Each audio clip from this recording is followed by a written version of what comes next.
Hello बच्चों, welcome to my YouTube channel. ये सिर्फ मेरा यूट्यूब चैनल नहीं है, आप सबका यूट्यूब चैनल है। उन सारे बच्चों का यूट्यूब चैनल है जो कि अभी यहाँ पर 11th क्लास में है या 12th क्लास में है और साथ साथ में प्रिपेयर कर रहे हैं बायोलॉजी को किसी भी एंट्रेंस एग्ज़ाम के लिए, फॉर एग्ज़ाम्पल नीट वगैरह। ठीक है, तो देखिए मेरा नाम है रोहन मेहता। ठीक है, तो नाम को तो खैर छोड़िए, आपको काम यहाँ पर होना चाहिए कि आप यहाँ पर कुछ सीखने हैं तो आप कुछ सीख के जाएँ। तो हम लोग यहाँ आज जो चैप्टर शुरू करने वाले हैं वो है breathing and exchange of gases. अब देखिए ये जो है हमारा क्लास 11th का बायोलॉजी का जो चैप्टर है, और इसमें हम लोग जो आज का मेन टॉपिक पढ़ेंगे वो पढ़ेंगे ऑक्सीजन डिसोसिएशन कर्व। ठीक है, तो देखिए अगर हम लोग ऑक्सीजन डिसोसिएशन कर्व की बात करें तो उससे पहले मैं आपको एक छोटा सा ओवरव्यू देना चाहूँगा यहाँ पर कि आखिरकार हमारा जो पढ़ते क्यों है, मतलब कि ब्रीथिंग होता क्या है सबसे पहली बात। ठीक है, ब्रीथिंग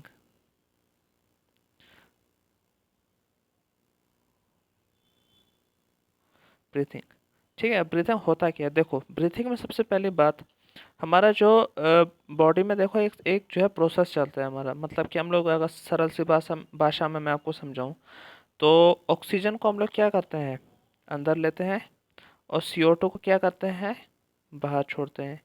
ठीक है, अब ये प्रोसेस एक क्या होता है, ये प्रोसेस हमारा चलता रहता है बॉडी में ताकि एक पूरा पूरा एक होम्योस्टेसिस का हो आप, या तो एक पूरा एक रेगुलेटरी मेंटेन रहे।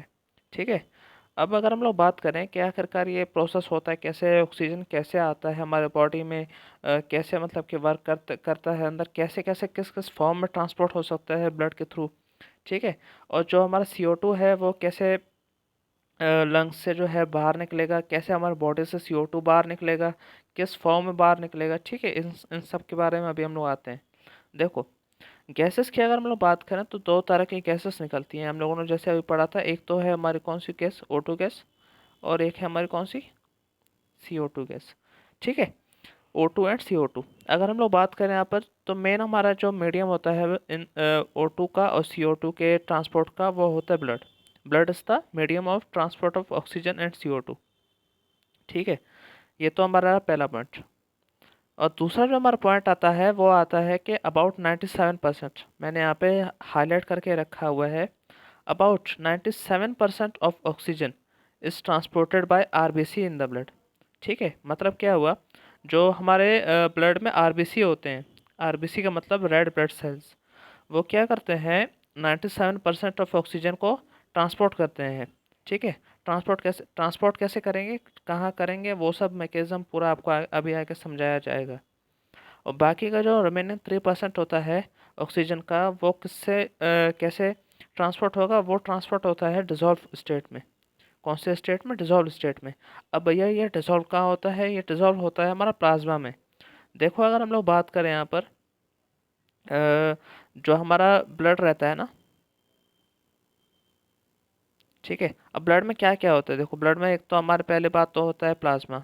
ठीक है, और होता है हमारा क्या, RBC होते हैं, WBC होते हैं।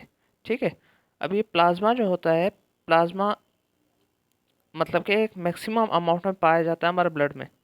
ठीक है, तो 3% कैसे था, ऑक्सीजन डिसॉल्व स्टेट में था प्लाज्मा में। अब आते हैं हम लोग अपने तीसरे पॉइंट पर।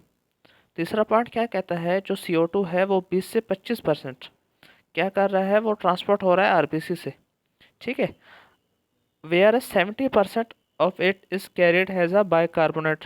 ठीक है, अब देखो क्या कह रहे हैं यहाँ पर, जो हमारा CO2 है वो 20 से 25% तो ट्रांसपोर्ट हो रहा है RBC से, और 70% जो है, 70% ट्रांसपोर्ट हो रहा है बाइकार्बोनेट की फॉर्म में, अबाउट 7% ऑफ कार्बन डाइऑक्साइड।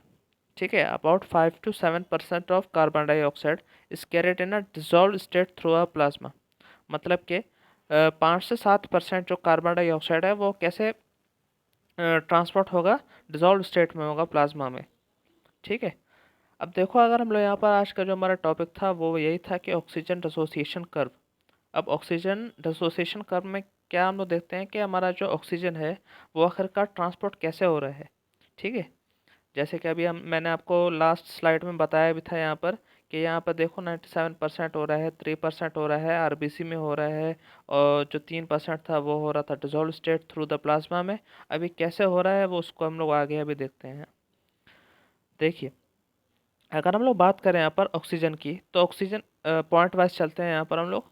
ठीक है, पॉइंट वाइज चलते हैं। देखो, ऑक्सीजन क्या करेगा यहाँ पर, मैं आपको दिखा देता हूँ यहाँ। ऑक्सीजन क्या करेगा, ये जो है हीमोग्लोबिन के साथ बाइंड करता है। किसके साथ बाइंड करता है? हीमोग्लोबिन के साथ।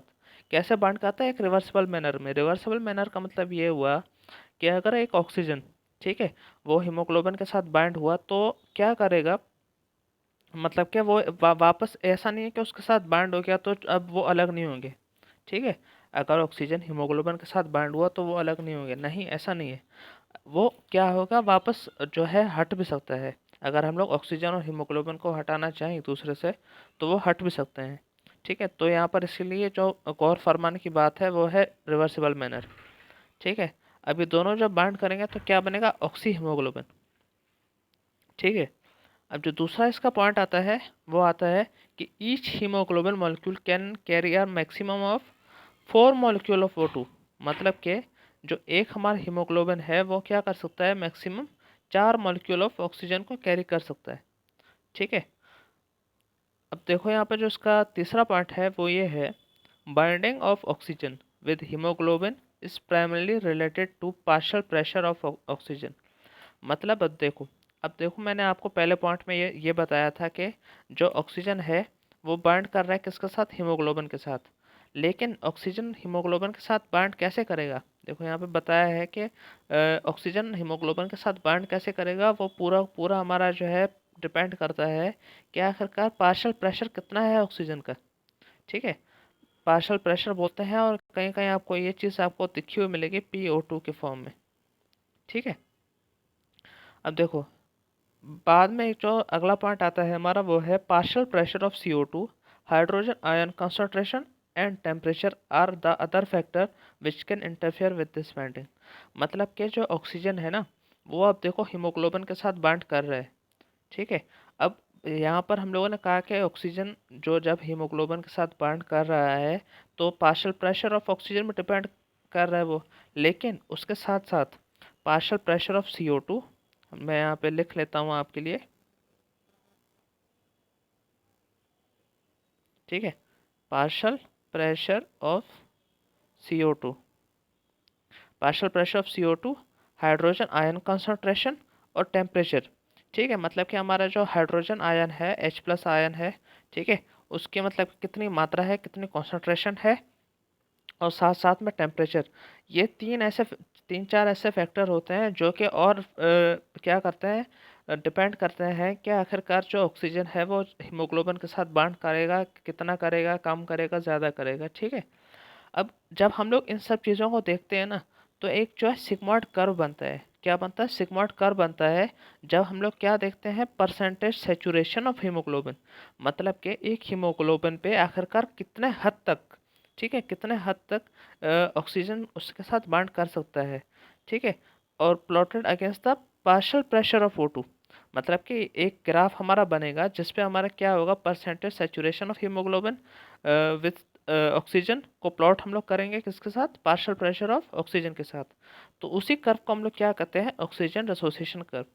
उम्मीद करता हूँ यहाँ तक आपको समझ आया होगा। इसी के साथ अभी हम लोग आगे बढ़ते हैं यहाँ पर। देखिए, अब आपको सीधी सी बात है, हमारा जो लंग्स है, ठीक है, हमारे जो लंग्स है ना, हमारे जो लंग्स हैं, अब इसमें क्या होता है, हमारे आगे आकर के इतने छोटे छोटे एल्वेलाई होते हैं। क्या होते हैं? छोटे छोटे एल्वेलाई होते हैं यहाँ पर। ठीक है, अब ये क्या होते हैं एल्वेलाई में, जो है हमारा सबसे पहली बात अगर हम लोग बात करें इन द एल्वेलाई। ठीक है, अब एल्वेलाई में क्या होता है, partial pressure of oxygen high रहता है, पार्शियल प्रेशर ऑफ CO2 लो रहता है, और हाइड्रोजन आयन की कंसंट्रेशन क्या रहती है? लेस रहती है, मतलब कम रहती है। अब ऐसा याद रखो, ट्रिक बना करके याद रखो, अगर हमारा H+ आयन, ठीक है, H+ आयन क्या है, अगर हमारा कम है तो ऑब्वियस सी बात है वहाँ पर टेम्परेचर भी क्या होगा? कम होगा। मतलब कि कम लो है तो कम टेम्परेचर रहेगा। वैसे ध्यान रख सकते हो तुम लोग एक ट्रिक बना के। ठीक है, अब देखो अगर H+ आयन क्या है? कम है, और तो टेम्परेचर भी कम है। ये सारे सारे फैक्टर क्या करेंगे? ये सारे फैक्टर क्या करेंगे? प्रमोट करेंगे। किस चीज़ को प्रमोट करेंगे? फॉर्मेशन ऑफ ऑक्सी हीमोग्लोबिन को प्रमोट करेंगे कि ऑक्सीजन जो है हीमोग्लोबिन के साथ जल्दी से बाइंड कर जाए। ठीक है, और उसी के साथ अगर हम लोग बात करें टिश्यू की, किसकी बात करें, टिश्यूज़ की, तो टिश्यू में क्या होता है, हमारा जो पार्शियल प्रेशर होता है ऑक्सीजन का वो लो रहता है, PaCO2 हमारा जो है हाई रहता है, और जो हाइड्रोजन आयन की कंसंट्रेशन है वो हाई रहती है। ठीक है। अब देखो यहाँ पर हाइड्रोजन आयन की कंसंट्रेशन क्या है, हाई है, तो टेम्परेचर भी क्या होगा, हमारा हाई होगा। तो उसके साथ साथ अगर हम लोग बात करें तो यहाँ पे क्या होता है, डिसोसिएशन हो जाता है। डिसोसिएशन का मतलब जुदा होते हैं ऑक्सीजन और हीमोग्लोबिन। ठीक है। तो इसी के साथ एक ये इस कर्व की बात कर रहा था। देखो यहाँ पर हम लोगों ने जो कर्व बनाया है, यहाँ पर पहली बात तो यहाँ पर दो चीज़ों के बीच में प्लॉट किया था हम लोगों ने, बताओ, परसेंटेज सैचुरेशन ऑफ ऑक्सीहीमोग्लोबिन, ठीक है, विद ऑक्सीजन, और पार्शियल प्रेशर ऑफ ऑक्सीजन, जिसको हम लोगों ने क्या कहा था, PO2। ये एक कर्व बना है, एक सिग्मॉइड सा कर्व बना है ऐसे। ठीक है। अब देखो इस कर्व का थोड़ा सा कॉन्सेप्ट बता देता हूँ मैं आपको। अगर ये कर्व, इसमें देखो दो चीज़ें आती हैं, मैं आपको इस कर्व के छोटी सी एक बात बताता हूँ। अगर ये कर्व जो है राइट शिफ्ट करता है, मैंने कहा ये राइट शिफ्ट कर गया, अगर ये कर्व राइट शिफ्ट कर गया तो यहाँ पर एक चीज़ बताओ मुझे, परसेंटेज सेचुरेशन ऑफ हीमोग्लोबिन क्या हुआ, कम हुआ कि ज़्यादा हुआ? बिल्कुल सही, कम हुआ यहाँ पर। तो कम हो रहा है परसेंटेज सेचुरेशन, मतलब क्या, ऑक्सीजन हीमोग्लोबिन के साथ कम यहाँ पर अमाउंट में जोड़ रहा है। ठीक है। तो ये हुआ हमारा टिश्यू साइट। कौन सा साइट, टिश्यू साइट। मतलब कि यहाँ पर हमारा क्या होगा, ऑक्सीजन जो है उसके साथ ऑक्सीमोग्लोबिन से डिसोसिएट होगा। ठीक है। एक और मैं आपके लिए यहाँ पे बनाता हूँ, उसको भी एक बार देख लेना आप। इसके लिए ब्लैक कलर यूज़ करते हैं यहाँ पर। ये अगर देखो, ये जो ग्राफ है, अगर ये जो है टिल्ट किया थोड़ा सा लेफ्ट की तरफ, थोड़ा सा लेफ्ट की तरफ किया, अब देखो यहाँ पर हमारा जो परसेंटेज सेचुरेशन है वो क्या हो गया, पहले से बढ़ गया। तो ये हमारे कौन सी साइट हो गई, अल्वेओलाई की साइट हो गई। ये हो गई हमारी अल्वेओलाई की साइट। अब यहाँ पर अल्वेओलाई में क्या हो रहा था, जो ऑक्सीजन था हीमोग्लोबिन के साथ मिल रहा था। ठीक है। तो वहाँ पर हमारा क्या होगा, ऑक्सीजन हीमोग्लोबिन के साथ मिलेगा तो ज़्यादा से ज़्यादा जो है ऑक्सी हीमोग्लोबिन का फॉर्मेशन होगा, और ऑक्सीजन ट्रांसपोर्ट होगा। होप करता हूँ यहाँ तक आपको समझ में आया होगा। अगर आपको कोई और टॉपिक समझना है तो प्लीज़ कमेंट सेक्शन में बता दीजिएगा। Thank you.